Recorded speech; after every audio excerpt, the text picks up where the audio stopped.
Hello and welcome to Scarlet Scoop. I'm Amanda Vaughn, here to bring you today's top stories. Ohio State tops the list of highest graduation rates out of all public universities in Ohio. OSU's Columbus campus has an 83% rate, beating out Miami University with 80% and Ohio University with 65%. The rates are determined by the number of first-time, full-time students who graduated with a degree within 6 years of starting.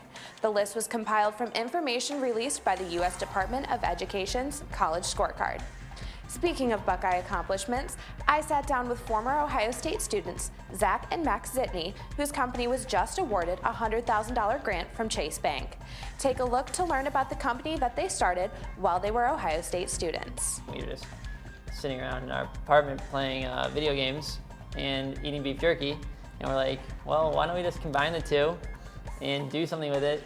We like social media a lot, so let's just combine all this and put it together and see how we can make a business on social media, basically, and see what it can take us. We came up with the mission that our company wanted to do and would have done without the grant. Either way, would be to have our shipping facility and our warehousing all ran by Second Chance Employment. For the full story on Jerky XP, visit thelantern.com. On Wednesday, the Student Life Multicultural Center sponsored a candlelit vigil for sexual violence victims. The Lantern TV was at the event to learn more. Yeah, it's Take Back the Night, which is historically an event that takes place on college campuses that gives survivors of sexual assault a space to speak and to sort of share their experiences while being supported by an environment that is set up to sort of support that experience. So my experience was awesome.